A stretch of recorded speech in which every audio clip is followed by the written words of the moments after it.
question. Yeah. Why in the projects? Or for it's not in front of a official building, but it's where people are living, where people are confronting reality, where people are sharing problems of every day, like 400,000 other persons who lives in New York, because there are 400,000 people who lives in New York City housing projects. So this is why it is here, because I decided as an artist, when I can do a monument, then I can choose where it is.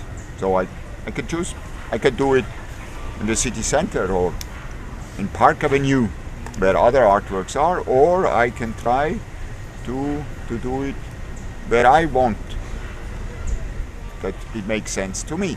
And to respond to your question, because it's here, of course, I do it with the residents who are here. Do you think that you reach more people doing it here versus the other places that you named? It's not about reaching more people. It's about reaching what I call the non-exclusive audience, which is the people who are perhaps not interested in art, who are perhaps not who doesn't know art, who perhaps even her passion is not art. So this, I think, these people I want to implicate in my work also. That's why it is here. But this is difficult. It's difficult. It's not easy to interest people who never heard about art to art or philosophy. So, but this is my challenge, and that is why I want to do it here. So not to reach the most amount of people, the most quantity of people, but to reach the people who, to me, are not excluded of art. And this, you have to do an effort, I think, and to go where they are. Here in the projects, for example, art, who loves art are excluded. They can come here, and they can come, and they are coming. They are not excluded. That's why I call it non-exclusive. But the problem is, when it's on a high line in New York City, when it's in Rockefeller Plaza, or when it is in front of a museum or an official building, the risk is that they're without, they don't partake in. Yes, there is a lot of people coming, but also a lot of people who are already interested in art and who are already a kind of exclusive public. That's why it is here. We have a question. Yeah, we have a question. So I know that tomorrow is the big day. It's supposed to close down. Is there anything next for this monument? Will you be moving it? Will you be reopening it to another location, or open up just a whole brand new monument? Oh, yeah. Tomorrow is not the big day. Tomorrow is just. That's inclusive. No. Tomorrow is just the last day of the exhibition phase of this. But this monument has different phases. For example, starting with the idea, the development of idea, then starting with what I call field work, for example. This is a very important work. I was 1.5 years in New York, not all the time, but it was 1.5 years that I could find actually somebody of the project here, actually Forest Houses, who was agree with me to do the project. So in order to find me, I had to work a lot. I spent a lot of time in New York to find, actually his name is Eric Farmer, he is the resident president who invited me to do it here. So this is the phase of field work. Then there was another phase, I call it, of construction, because together with 15 residents, we constructed it here. In 7 weeks, it's the phase of construction. Now we are still in this phase of running, that was 77 days. And then there will be the phase of dismantling, starting next week. And then also there is another phase. The first phase is the phase of idea, and the last phase is the phase of memory. How this monument is transformed into the memory of the people who enjoyed it, or who touched it, or who came as visitor or as residents. person such as yourself will come into the projects and do an idea like this? Yes, absolutely. That's absolutely the point. Absolutely, yeah. I hope, for me also, what I wanted is I wanted to do a monument dedicated to Antonio Gramsci because I love his work and I love his life. What I wanted is that perhaps somebody else has an idea. Oh, I also want to do a monument or kind of whatever he calls it or she calls it to somebody else. To somebody else who he or she loves. Perhaps more modest or whatever, with another form. That's why it is very important also the thinking of monument to me, because this monument nobody asked me to do. Not the city of New York, not forest houses, not Naicha, not Dia, the producer of this and the founder, the Dia Art Foundation. They didn't ask me to do a monument dedicated to Gramsci. It's very important that this point of dedication is only related to me. It's very important because I wanted that, absolutely what you would say, that somebody else say, oh, it's a good idea, we do a monument for Malcolm X or for Muhammad Ali or whatever, who I also love, for example. But for somebody we love or I love, and then develop it surround. So this is actually, yes, this is a hope, but it must not be a monument. It can also be that people who worked here together and who were neighbors and worked together thought next summer we can do something else, perhaps, etc. So this is, yes, a hope I have. What is it about Gramsci's work and his life that relates to these people, that makes you think it relates to these people? I was waiting for that. Thank you. So, Antonio Gramsci is an Italian philosopher, a thinker, the co-founder of the Italian Communist Party. He was a fighter all his life for idea of equality. He was a fighter for ideas of education, how important is education. He was put in jail by the fascist Mussolini, and 11 years in jail he wrote the fantastic notebooks with a lot of thinking about politics, but about a lot of things. He was not a dogmatic person. He was in prison. All his life actually had to do with failures. For what he was fighting for didn't win. So that's why he had to go to prison, and all his idea actually was in this time ideas who had a hard time to exist. And but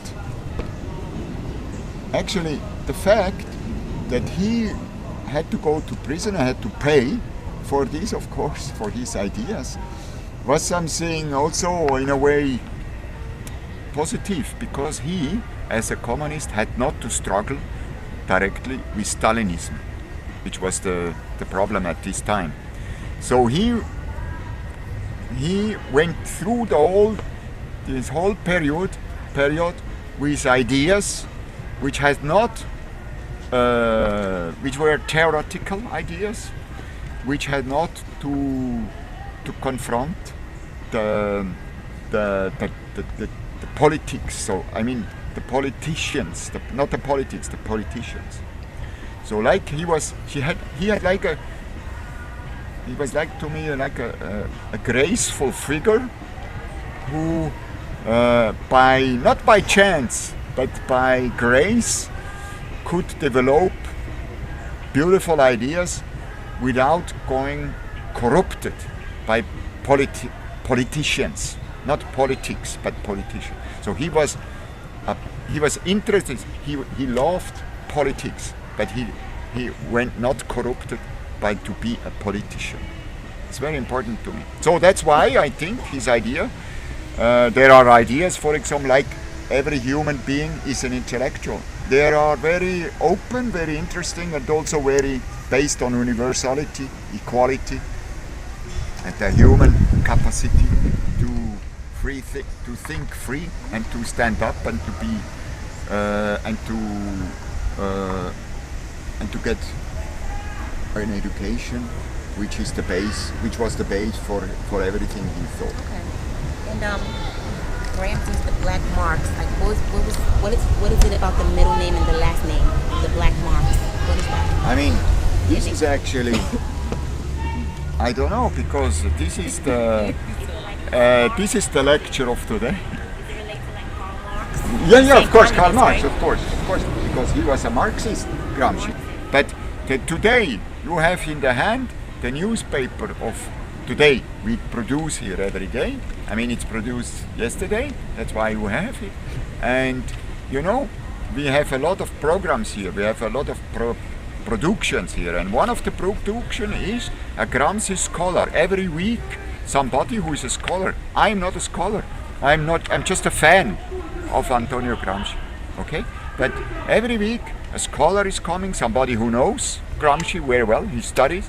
And today it's Frank Wilderson is coming, and he's the author of a beautiful, I didn't write the text, but a text with a beautiful title called Gramsci's Black Marks. This will be the last lecture we have here. So I'm very happy to invite you to be here at 3:30 to learn more about what means the black marks. But definitely it's related, of course, to Karl Marx. Where are you from? I don't know. Nationality. Where are you from? Ah, okay. I'm Swiss. I'm Swiss German. That's why my accent. I'm Swiss German. My mother language is Swiss German. But I'm based in Paris, in France, where I'm living since more than 30 years. I'm here only for this project. I mean, this summertime and that's why I'm here.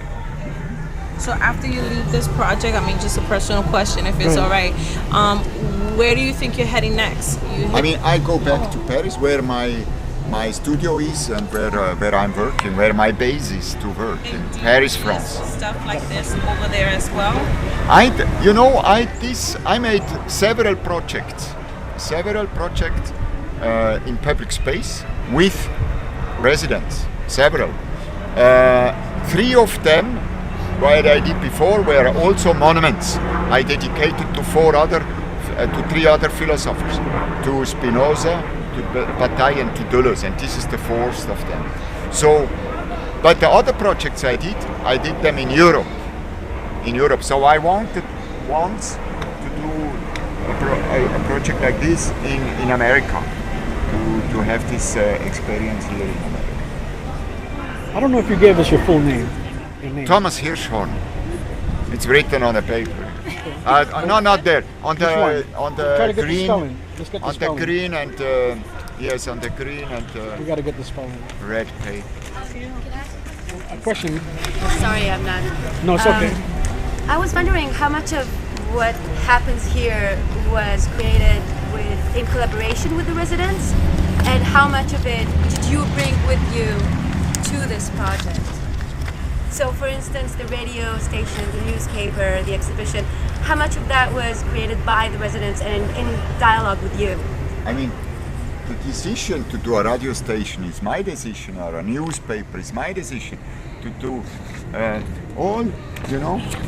This was my map actually. I carried with me when I made this field work, this 1.5 year field work. This was the map actually when I came here. A year before to present it, I presented this map, and here is already written what I wanted to do: the daily lecture, the daily newspaper, the website, etc., the theater. But then, of course, I wanted to do with, as I told you, with the residents. So, for example, in the newspaper space, we have 2 residents who are editors. Editors. Okay. So the radio station is led by 2 local DJs, DJ Baby D and DJ Gucci, who I didn't know before.